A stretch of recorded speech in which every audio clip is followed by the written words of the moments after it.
muita felicidade que eu anuncio o nosso terceiro palestrante. Ele, que é graduado em Medicina pela Universidade Federal de Alagoas, possui doutorado em Medicina Tropical pela Universidade Federal de Pernambuco, é professor aposentado da Universidade Federal de Alagoas, onde ministrava aula na disciplina de Parasitologia, é presidente do Conselho Regional de Medicina de Alagoas e também é colaborador do livro de antibióticos e quimioterápicos. É com muita honra que eu apresento a vocês o Dr. Fernando de Araújo Pedrosa. Pois bem, vamos dar início à nossa aula abordando os medicamentos antiparasitários. Eu agradeço à Liga de Clínica Médica da Universidade Federal de Alagoas por esta oportunidade e vamos apresentar nossa aula abordando diferente do que normalmente a gente tem feito em outras apresentações, mas abordando o parasito, os medicamentos que nós usamos e em duas fases. Um momento sobre mecanismo de ação e as apresentações e a apresentação da substância e em que forma ela é apresentada. O nosso objetivo é trazer medicamentos que são usados no nosso dia a dia, sem trazer abordagem nenhuma mais complexa de medicamentos raros ou medicamentos que nós não estamos mais utilizando para o tratamento dessas doenças. Lembrando uma coisa importante, é que a gente tem que pensar sempre no medicamento ideal. O medicamento ideal é aquele que seja eficaz para tratar o parasito, ele deve ser barato, deve ser barato e ter administração, se possível, em dose única, né? Porque assim facilita muito o mecanismo de ação. Onde não for possível, nós ajustaremos naquilo que tiver o mais próximo e o mais utilizado no nosso dia a dia, né? Então vamos ver. Vamos abordar inicialmente os protozoários e dando ênfase nos protozoários cavitários, aqueles que estão albergados nas cavidades do homem, trazendo aqueles que são patogênicos.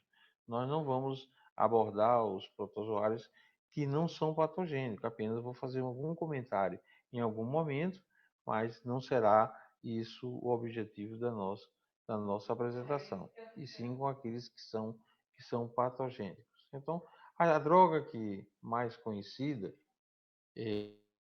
bastante antiga, que é um derivado imidazólico, conforme a gente pode ver na fórmula química, o anel imidazólico, aquele anel cíclico com dois átomos de nitrogênio, e esse é que caracteriza a base de todos os imidazólicos, que têm características semelhantes.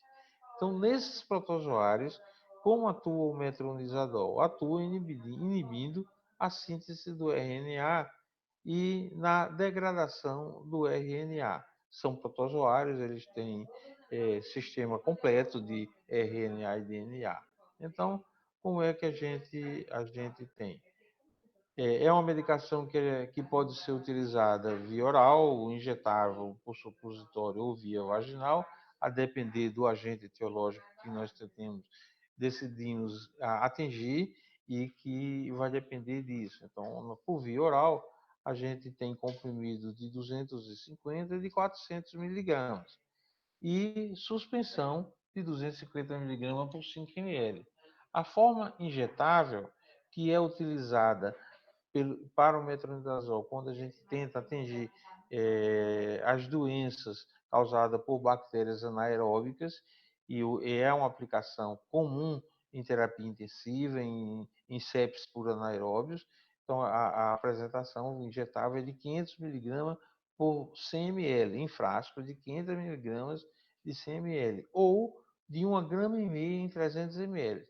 Na verdade, a concentração é a mesma, variando o volume que a gente teria para a nossa aplicação. A outra apresentação é em forma de supositório, de 500 miligramas e de 1 grama, né? E para a via vaginal, cremes e ovos.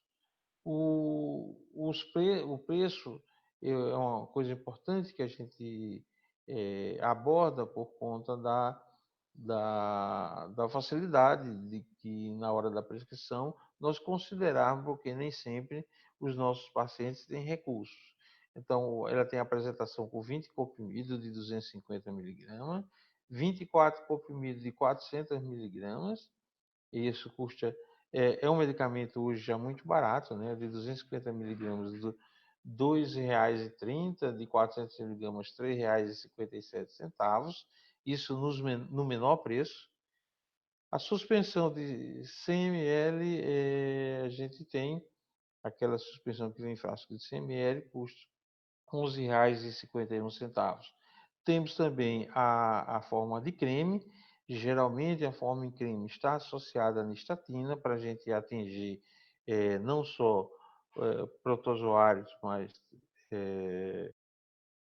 que acomete o trato vaginal, mas também fungo, por essa razão, para facilidade de utilização, onde a quadro clínico se assemelha muito tanto à infecção por protozoário, que é a tricomonas, como a infecção por Candida albicans, essa apresentação de creme multi, né, vem com as duas drogas e a gente custa ela cerca de R$ 25. R$ 25. É bastante em conta também. O outro medicamento para o uso desses protozoários é o secnidazol. O secnidazol tem um mecanismo de ação semelhante ao do metronidazol. Então, a gente tem duas apresentações por via oral, em comprimidos de 500 e de 1 grama, e suspensão de 450 miligramas em 15 ml ou de 900 miligramas em 30 ml. É um medicamento que surgiu mais recentemente como uma opção para tratamento de protozoários gravitários e era um medicamento muito mais caro. E com o passar do tempo, onde se perde o registro da patente, como também os custos de produção começam a ser diminuídos para esse tipo de medicamento, hoje já é um medicamento muito acessível. Então, o comprimido de 1 grama, caixa com 2 comprimidos, custa somente R$ 4,35. A suspensão de 450 por 15 ml, R$ 5,60. Isso era caro, era tão caro que era quase que proibitivo o uso no SUS, e tem uma vantagem hoje, é que muitos das unidades de SUS hoje já dispõem do secnidazol. E aí a gente já tem essa apresentação disponível para prescrição no SUS. A maioria das prefeituras que nós estamos tendo contato hoje, ela já dispõe do secnidazol, porque o custo ficou muito barato. E a facilidade da apresentação e da aplicação terapêutica da posologia, nós falaremos em seguida, ela também chega a ser muito mais em conta. Então vamos ver o que é que a gente tem disponível, como é que a gente usa. Para a giardíase, né, a maioria é esses derivados imidazólicos, tanto o metronidazol como o secnidazol para a sua utilização. E o metronidazol, a gente faz de 20 a 30 miligramas por quilo, isso durante 3 a 5 dias. E o secnidazol, 30 miligramas por quilo dia, ou 2 gramas para adulto em dose única. Isso, 2 comprimidos de 1 grama, ou 4 comprimidos de 500 miligramas, ou 2 comprimidos de 1 grama, que totaliza 2 gramas. Até como eu já falei anteriormente, o secnidazol com um preço muito mais acessível pela facilidade da terapêutica, da melhor adesão do paciente. Então, quando a gente vai utilizar um remédio por 5 dias, com doses distribuídas durante vários dias, isso diminui a adesão dos pacientes ao uso da droga. Uma outra opção para a giardíase é o uso mais recente, e essa é uma droga mais recente, mas de preço bem mais elevado, que é a nitazoxanida, e que ela já está disponível, mas nós não temos ela disponível no SUS. Mas para quem puder adquirir, ela já está disponível nas farmácias comerciais e que pode ser uma opção para utilização. Depois falaremos à parte sobre a nitazoxanida, porque é o medicamento antiparasitário mais polivalente que nós temos. Bom, para a amebíase, a gente tem mais opções terapêuticas e o uso do metronidazol é o padrão, é aquela medicação de primeira escolha recomendada. A dose é maior do que a gente usa para giardia, em vez de 20 a 30, mas de 50 miligramas por quilo, isso dividido em 3, 4 tomadas, também por um tempo maior, entre 7 a 10 dias. Essa variação de tempo de tomada varia diferente em relação aos autores que recomendam essa dosagem e essa posologia. É, mas também para o metronidazol podemos, ou para a amebíase, desculpe, ele pode usar o secnidazol na mesma dose preconizada para a giardia. Aí é a mesma dose. Nós ainda podemos utilizar a nitazoxanida e eu estou deixando a nitazoxanida para uma discussão mais à frente, uma vez que tem um mítico mais novo e que tem um amplo ação para diversos outros helmintos e também protozoários. A gente tem alguns antibióticos que são sensíveis à amebise, à ameba, então, ameba histolítica, como a eritromicina, algumas tetraciclinas e também o albendazol. Só que o albendazol a gente não coloca como primeira escolha, uma vez que a recomendação para uso de dose triplicadas. Se para os outros helmintos e outros parasitos a gente usa um comprimido só na dose única para o albendazol, aqui a recomendação é que a gente use para um adulto 400 miligramas em 3 doses, 3 vezes subsequentes. Eu até faço aqui uma referência à questão do metronidazol, que os pacientes não devem consumir bebida alcoólica por conta do efeito antabuse que é desencadeado com o metronidazol, e aí a gente não tem feito essa recomendação. Então, foi usado. Uma outra coisa importante em relação à amebise e o metronidazol é a presença de amebas não patogênicas. Então, há uma série de amebas, parasitas, comensal do intestino e de outros órgãos que não tem ação patogênica. Somente a entamoeba histolítica é patogênica para o homem e em caso do encontro desta ameba é que a gente deve tratar. As outras não devem ser tratadas.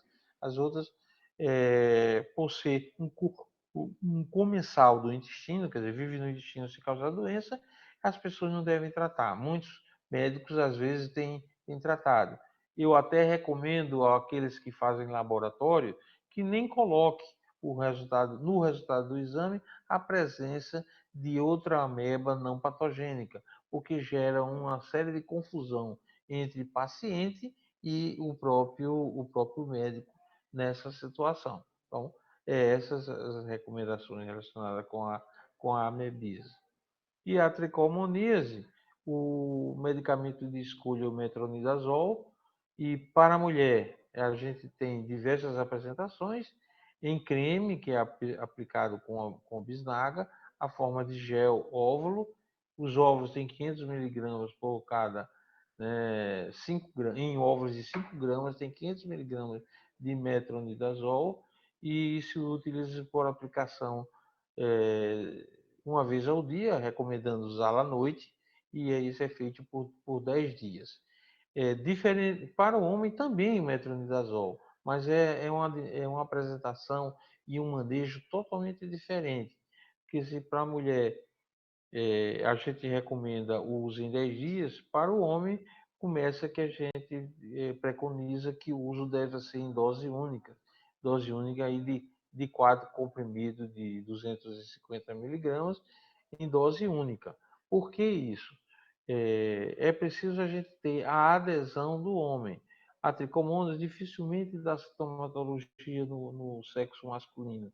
E aí a gente tem que convencer que os parceiros sexuais do sexo masculino também faça uso do medicamento para evitar a reinfecção. O homem, na maioria das vezes, é um portador assintomático e aí ele através das relações sexuais, ele reimplanta na mulher. E aí a gente faz sempre, recomenda às mulheres que conduzam o parceiro ao consultório ambulatório para ser orientada a medicação para o homem. Essa medicação deve ser fornecida no próprio ambulatório, no consultório, e o parceiro deve ingeri-la na vista do médico, para evitar que ele leve isso para casa e depois ele não queira tomar. E só chamamos a atenção de que não deve ser consumido com bebida alcoólica após ele ter deglutido, porque se for antes, dificilmente ele vai aceitar tomar a medicação. Então, são alguns cuidados que a gente deve ter para garantir o tratamento e garantir a adesão do paciente ao tratamento. Essas são as observações que nós traríamos para os principais protozoários que acometem o homem e passaremos para a questão dos helmintos. Quais as drogas que a gente tem para utilização em helmintos? O oxaniquine, o oxaniquine, que pertence à classe das tetraidoquinoleinas e atua no aparelho reprodutor da fêmea do Schistosoma mansoni. É específico para o Schistosoma a sua utilização e a gente não deve prescrever para outros helmintos. E aí a gente tem apresentado em 200 miligramas, em cápsulas de 250 miligramas, e em xarope de 50 mg por ml em 12 ml. Aqui o destaque em vermelho é porque esta apresentação é a única que a gente tem para utilização em crianças pequenas, né? Uma vez que o outro medicamento para tratamento de xistosoma é o praziquantel e a gente não tem. É um medicamento mais caro, ele vem em caixa de 6 comprimidos, R$ 44,57. E o outro medicamento que a gente também tem para o tratamento de cistosomose e outros é o praziquantel, né? Atua provocando alteração no fluxo de íons de cálcio nas células do aparelho do parasita, gerando uma contração muscular espástica e dessa forma o parasita vem a falecer.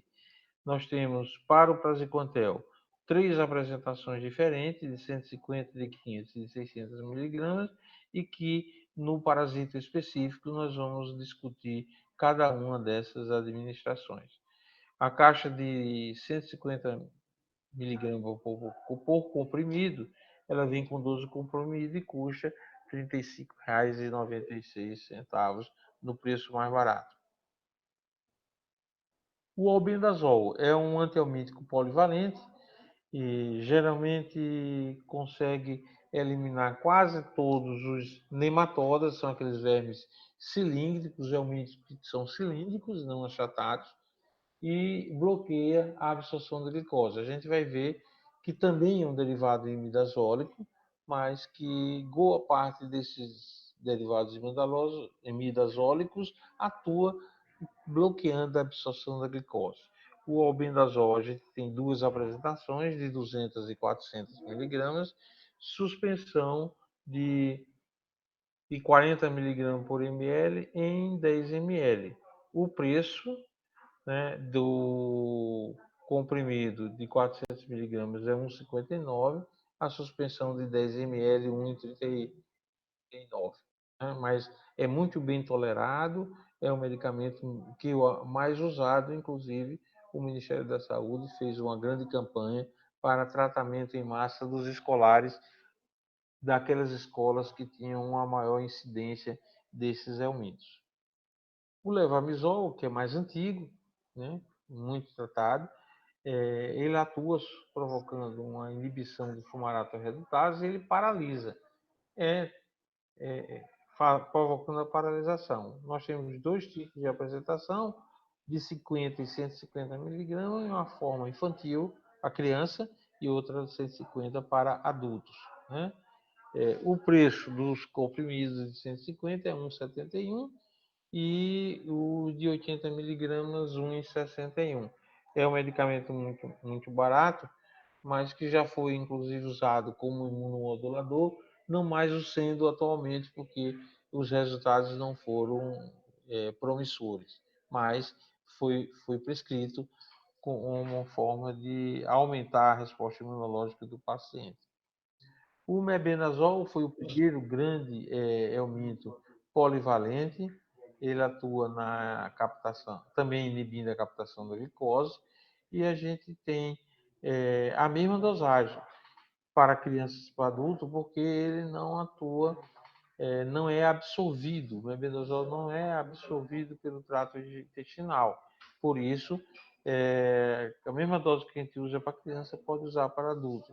Extremamente bem tolerado, praticamente sem efeitos adversos, e que é muito tolerado. E a gente percebe que a posologia é exatamente a mesma.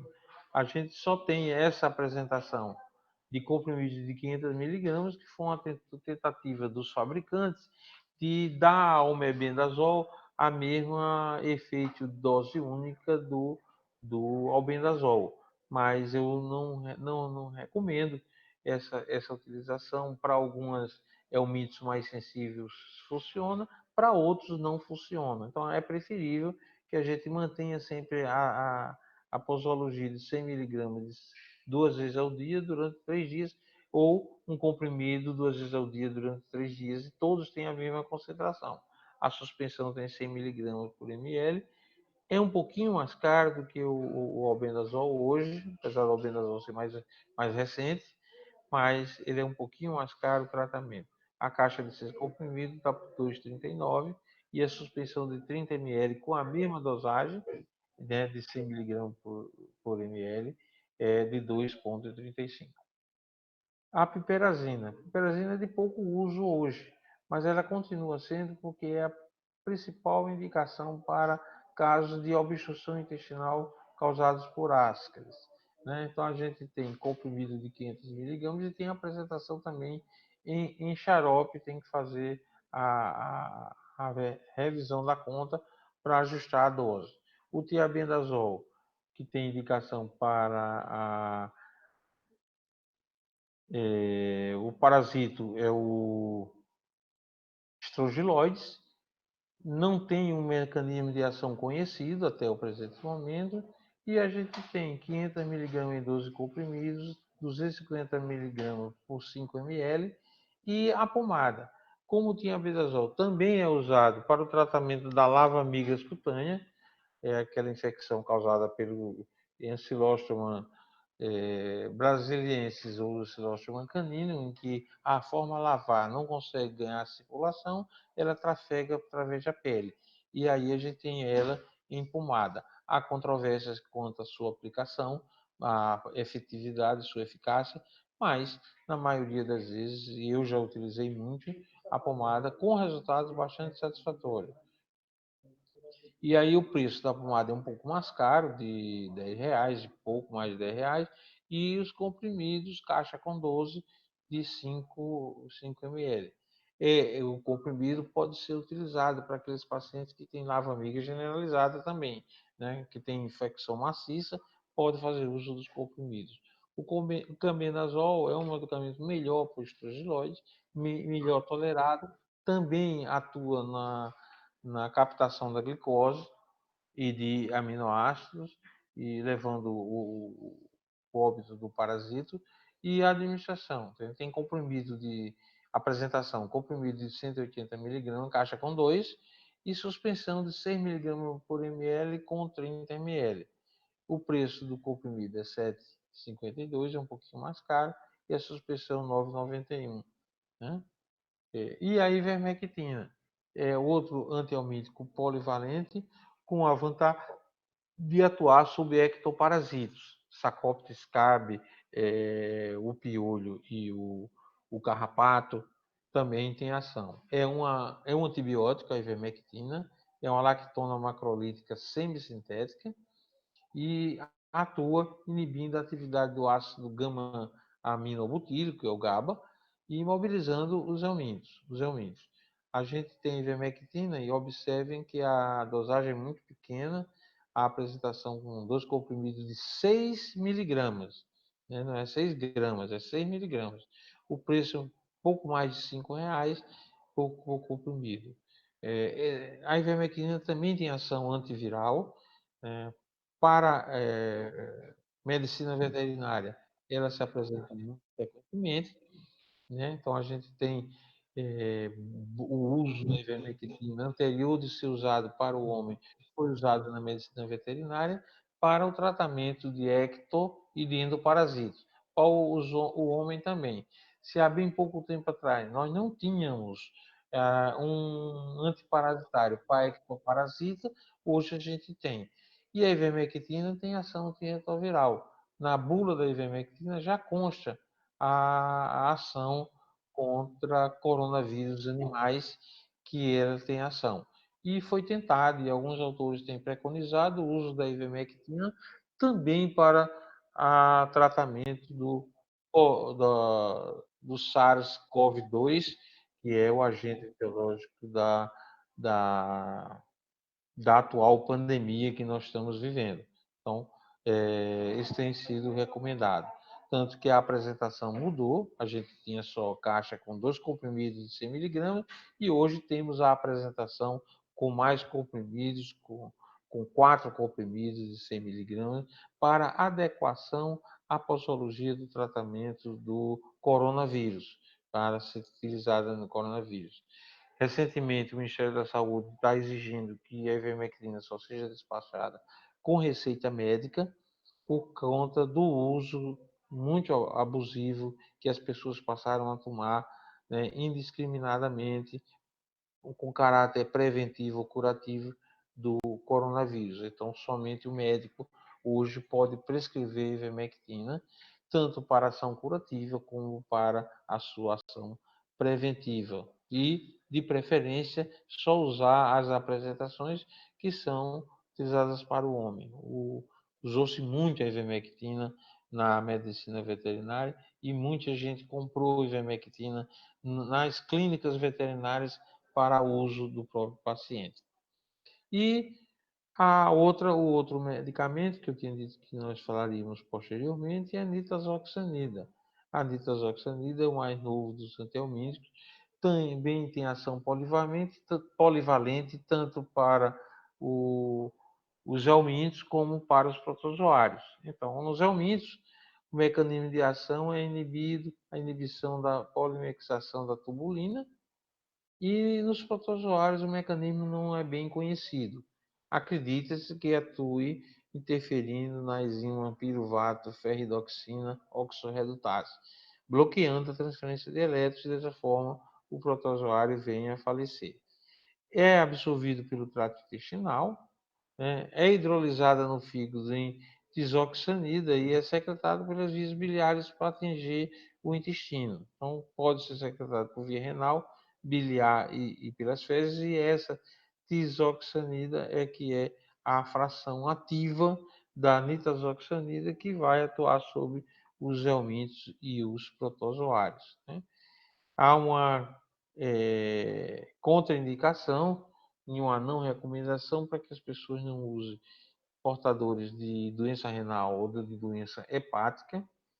E a posologia, em termos de dose, não, mas em termos de dias de aplicação, é semelhante àquela do mebendazol, um comprimido 2 vezes ao dia durante 3 dias. Então, a caixa vem com 6 comprimidos. Não é recomendado em menores de 1 ano, não que tenha relatos de problemas maiores, mas por ser um medicamento recente, a gente não usa em crianças de menor de 1 ano. Então, a dose para criança, 7,5 miligramas a cada 12 horas durante 3 dias.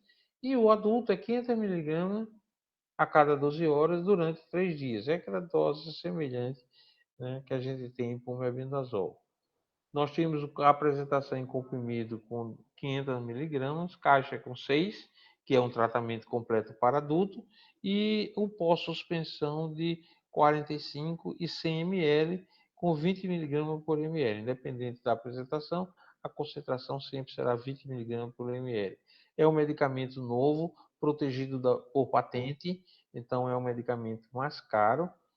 O frasco de 45 ml sai por mais de R$ 20, quase R$ 21, e o de 100 ml de R$ 43. E a caixa de 100 comprimidos ser em torno dos R$ 50.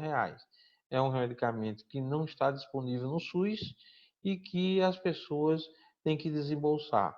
A gente sempre chama a atenção para que ninguém prescreva para quem não pode comprar. A gente tem opção, mesmo que seja paciente poliparasitado, a gente pode combinar alguns parasitos, alguns fármacos muito baratos que pode ser dado para o paciente a um custo muito menor. Então é preciso a gente ter sempre atento para as populações. Eu tenho recebido pacientes que chegam com a receita e diz: eu não posso comprar, não tem na farmácia do SUS. Isso é verdade e a gente tem que estar atento para isso. Mas para quem pode comprar é uma opção muito boa que pode beneficiar aqueles portadores de helmintos e aqueles portadores de protozoários. A nitazoxanida já foi aprovada seu uso para reduzir o impacto do rotavírus e está sendo investigada como possível auxiliar no tratamento de hepatite C. Então, nós estamos trabalhando com a possibilidade de uma ação viral também, antiviral, da nitazoxanida, faltando para isso a conclusão dos trabalhos. Olha só, a Medicel tem mais uma novidade para você ser aprovado. O coach de aprovação, um especialista do nosso time focado em apoiar você durante todos os meses de estudo. Você sempre vai poder agendar um horário para conversar com ele, por telefone ou vídeo, sobre diversos assuntos relacionados à sua carreira médica. E ele pode montar contigo o melhor cronograma de estudos, alinhado com o que mais cai nas provas do seu interesse. Algo totalmente individualizado e personalizado, e vai te acompanhar para te ajudar a não sair do ritmo. E enviará várias notificações com lembretes importantes e dicas de estudo. Afinal, é sempre bom ter um apoio numa fase tão decisiva da vida, não é? Seu coach vai também fazer a ponte entre você e os nossos queridos professores. Todas as suas dúvidas serão respondidas por eles em pouco tempo. Fala sério, é ou não é muito bacana? E você ainda vai nos dizer se ficou ou não satisfeito com a ajuda de cada professor. E você ainda terá o acesso ao histórico de todas as conversas que teve com seu coach e com os professores. E sempre que você estiver desanimado, se sentindo pressionado e precisando daquele apoio, é só ligar pra gente, por telefone ou por vídeo. Nosso foco é um só, a sua aprovação. Medicel, o melhor jeito de estudar é o seu, e agora em ótima companhia. Os outros, deixando os platelmintes, os nematelmintes, aqueles vermes cilíndricos, nós passaremos a discutir alguma coisa relacionada aos helmintos, os platelmintes, que são aqueles vermes, o filoplatelmintes, aqueles que são achatados dorsoventralmente. E a esquistosomose, que é a primeira. Nós temos duas opções para tratamento da esquistosomose, conforme eu já tinha me referido. As tetrahidraquinoleinas, que é o oxaniquine, que foi tomado com o nome de Mancil durante muito tempo. Esse produto foi da Pfizer, sintetizado pela Pfizer, melhor tolerado. Então, a dose de adulto é 15 mg por quilo em dose única e criança de 20 mg por quilo também em dose única. E a gente pode fazer isso, né, com segurança, recomendando que os pacientes que sofram de epilepsia, a gente não use o oxaniquine, de preferência o uso do praziquantel, que é a outra droga de primeira escolha também, porque hoje o praziquantel tem sido mais utilizado do que o oxaniquine, porque o Ministério tem distribuído, o Ministério da Saúde distribui gratuitamente para os municípios que têm esquistosomose, e aí sai muito mais barato do que a outra apresentação que você tem que comprar. É o praziquantel, a dose para o tratamento da esquistosomose é de 50 a 60 mg por quilo, dose única. Eu peço que os senhores se atentem para a questão dessa dosagem, porque é bastante diferente da quando a gente vai usar o praziquantel em outras doenças, como por exemplo aqui está a teníase. O praziquantel pode ser usado na dose de 10 mg por quilo. Por essa razão, a gente tem o praziquantel, né, previsto para o tratamento da teníase com dose muito baixa. E a apresentação de 150 miligramas, ela vem a calhar para esse determinado uso. O albendazol também pode ser usado para teníase, mas é uma dose de repetição de 400 miligramas em 3 dias, ou 10 miligramas por quilo. Então, a gente tem opções melhores para tratar a teníase e na combinação de drogas, só quando a gente tem várias parasitos intestinais, inclusive a tênia, que a gente pode usar o albendazol, mas não justifica a gente fazer em 3 dias, tendo o praziquantel um aumento de dose única. Associada à teníase, a gente tem a cisticercose. E aqui a gente chama a atenção da neurocisticercose como uma doença grave, né, muito mais grave. Aí o uso do praziquantel é de 50 miligramas, é a dose quase equivalente à que a gente usa para o cistosoma, em 2 a 3 tomadas, né, por dia, fragmentado em tomadas, dividido em tomadas, e isso se usa por 21 dias, e 21 dias, durante 21 dias subsequentes. O albendazol também pode ser usado, a dose de 15 a 25 miligramas por quilo, durante 8 ou 30 dias. Essa variação em consequências das pesquisas realizadas.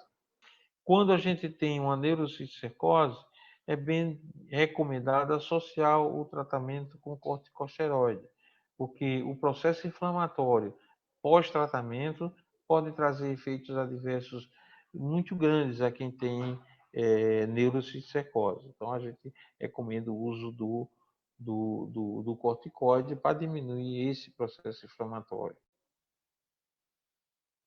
E a iminoleptidíase, iminolepse nano, iminolepse diminuto, o uso é do praziquantel. Então, a gente se lembra que para tênia a gente usa 10 miligramas por quilo, aqui para o iminolepse a gente usa de 20 a 30 miligramas por quilo, também em dose única, com boa aceitação e bom tratamento.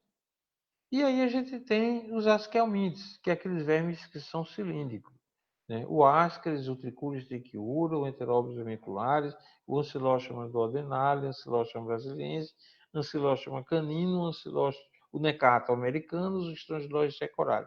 O que é que a gente deve fazer quando a gente se depara com cada um desses helmintos?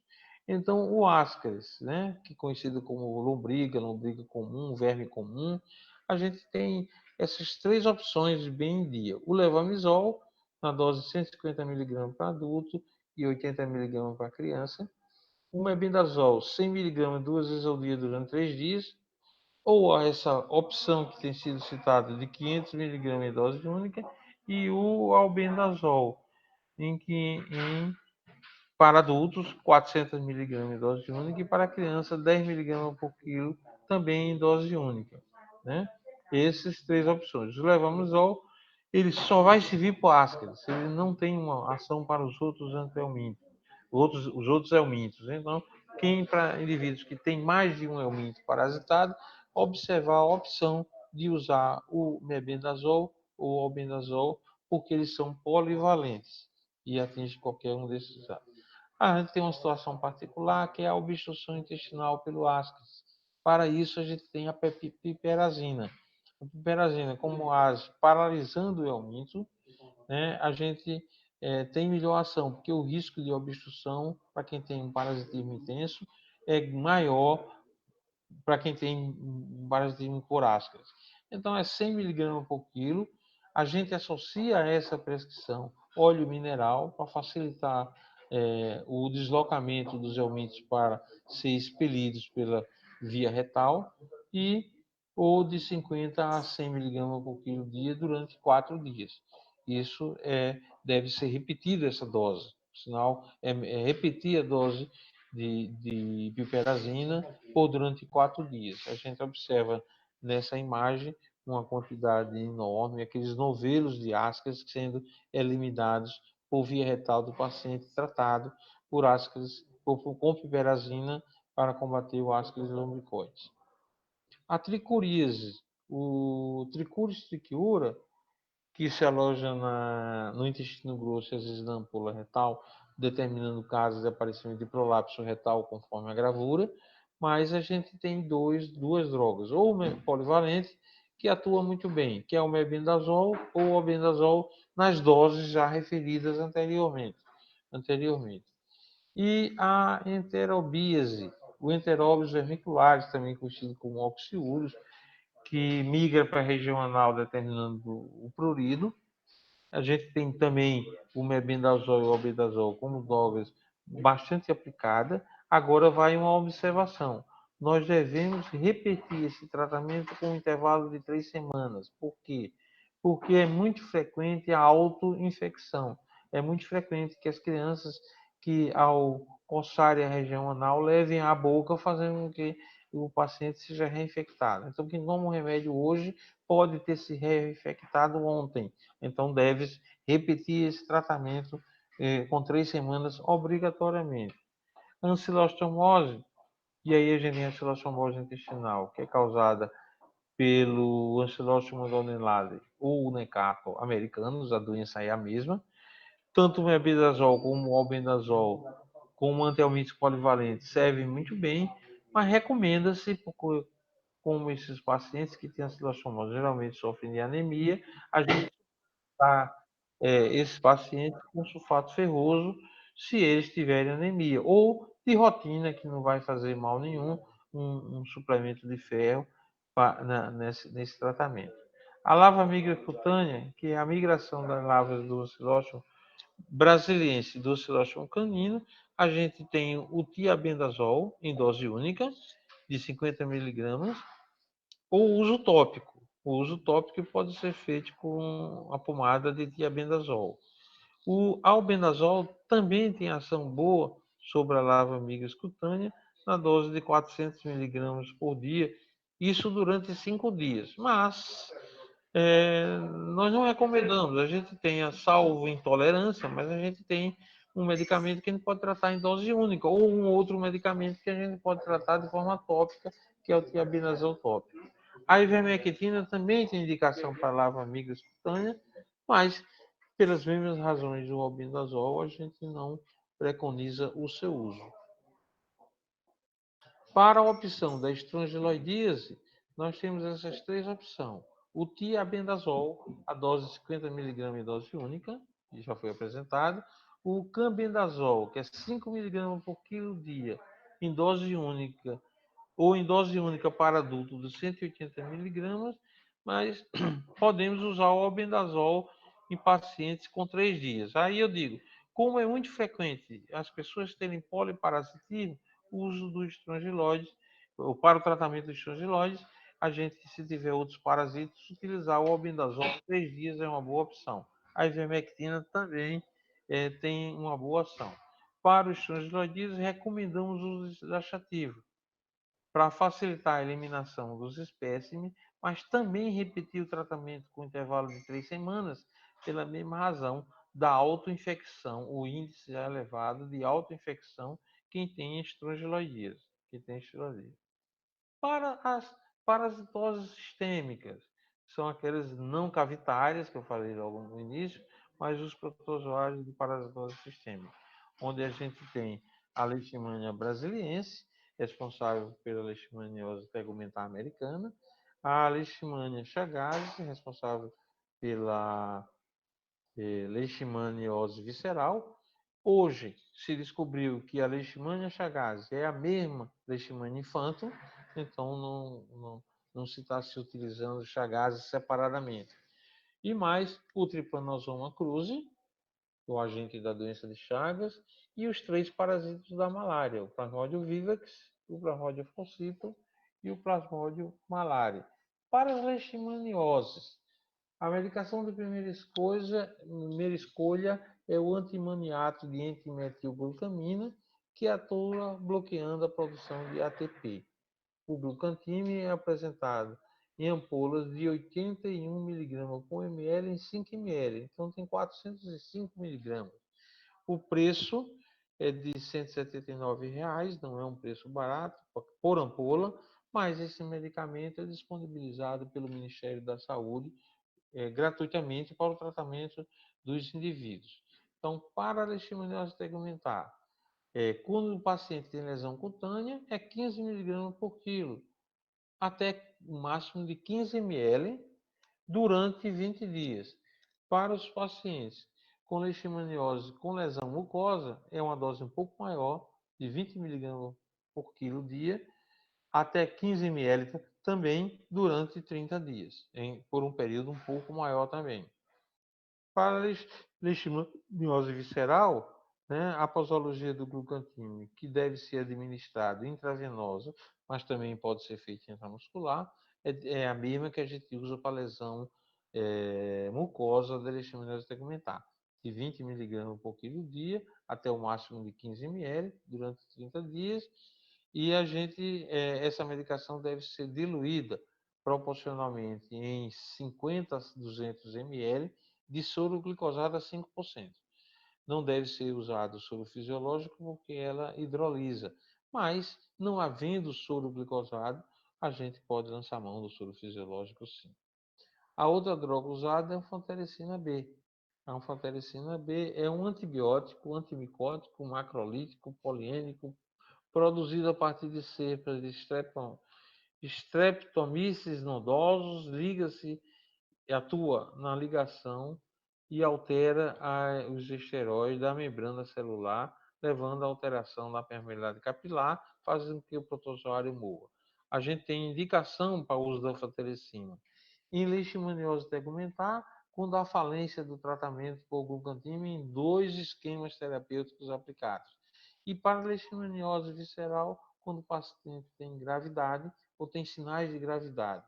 Aí a gente tem a forma da apresentação da anfotericina coloidal, lipossomal ou aquela de complexo lipídico com indicações bem precisas. A anfotericina B coloidal é aquela que a gente tem no nosso dia a dia, ela tem uma vida média de 24 a 48 horas, tem uma eliminação lenta por via renal, e a posologia é 1 miligrama por quilo dia, até o máximo de 50 miligramas por dia, na dose total de 1 a 3 gramas durante 20 dias.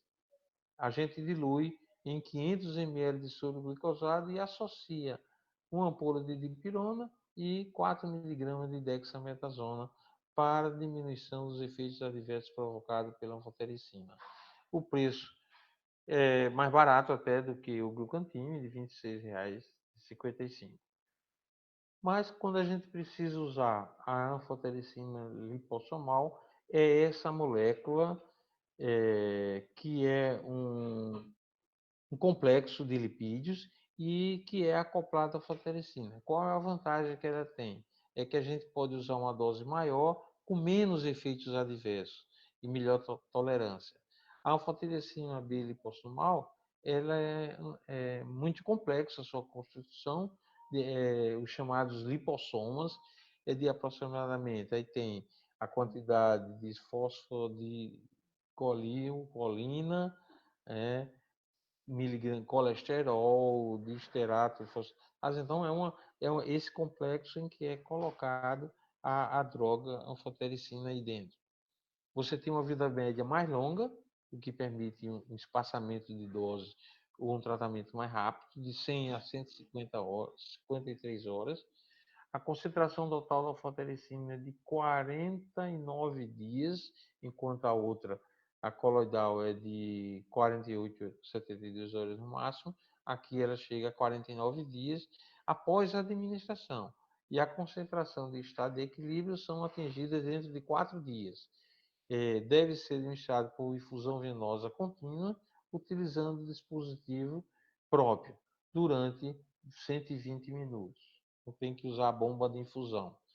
A gente usa 4 miligramas por quilo por dia durante 7 dias. Em vez de usar 1 miligrama por quilo por dia durante um período mais longo, a gente tem um período mais curto. Agora o preço é muito caro, apesar de já ter hoje algumas apresentações mais baratas, mas chega a 15 mil reais aquele que é de marca, aquele que é o medicamento de referência, né? Um preço elevadíssimo, porque é muito cara a produção da anfotericina B. E tem aquela de complexo lipídio. Eu diria que é a anfotericina meia sola, que é feito para baixar, ter um custo mais baixo dela, e aí um complexo lipídio, não como a lipossomal, e a gente, né, a dose de meio a 5 miligramas por quilo dia para esses pacientes. A dose da anfotericina B de 1 miligrama por quilo e 50 miligramas, isso já foi referido. A dose é de 1 e 3 gramas, associar uma dipirona e a dexametasona, eu já tinha referido, né? E que é 4 miligramas para quando usar a apresentação lipossomal. A doença de Chagas, que a gente tem esquecido muito, mas a doença de Chagas tem que tratar em algumas situações. A droga de utilização, o benzonidazol, que já foi comercializada no passado pela Roche como Roxagan, mas a Roche deixou de produzir e passou todo o sal que tinha estocado no laboratório para o Ministério da Saúde. E hoje, o Laboratório Farmacêutico Industrial de Pernambuco, LAFEP, é o único laboratório no mundo que dispõe do sal de benzonidazol. São comprimidos de 100 miligramas, a dose é de 5 a 10 miligramas por quilo dia durante 60 dias. E é a única apresentação, é a única aplicação.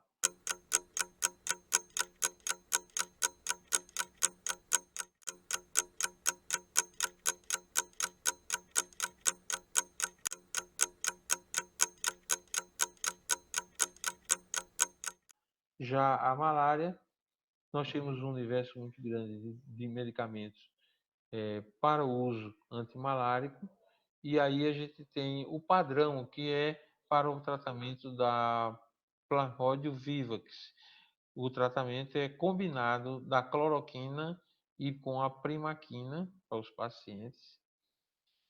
Gestante e com pacientes com Plasmodium malária é só o uso da cloroquina.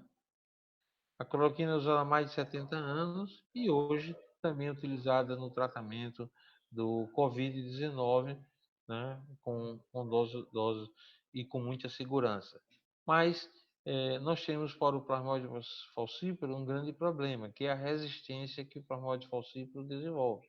Então, os derivados da artemisinina, que é o artemeter e o artesunato, associado à mefloquina ou não, o quinino associado à doxiciclina, que é um antibiótico, uma tetraciclina. Pode-se usar o quinino e a clindamicina para gestantes, o artesunato ou artemeter com quinino clindamicina nos casos graves. O Ministério da Saúde promoveu uma modificação no programa, pode ter sido motivado por conta de preservar a cloroquina para o uso nos casos de Covid, mas hoje ele está preconizando o artemeter para a utilização no Plasmodium vivax e no Plasmodium falciparum. Eu não simpatizo muito com essa decisão, porque a gente tem que preservar as drogas que são melhores utilizadas para o tratamento do Plasmodium falciparum, que esse é o maior problema, não só pela resistência, mas por produzir a malária grave que pode levar o paciente ao óbito. Era essa o que eu teria a apresentar. Então, mais uma vez, agradeço essa oportunidade, deixo disponível o meu e-mail e o próprio telefone particular para, se alguém tiver dúvida, poder me contactar e que eu possa tirar dúvidas ou orientar em alguma situação de parasitose. As parasitoses vão perdendo importância ao longo do tempo e, por conta disso, as pessoas até se esquecem de como tratar. Mas eu estou à disposição a quem quiser fazer isso, e muito obrigado mais uma vez pela oportunidade.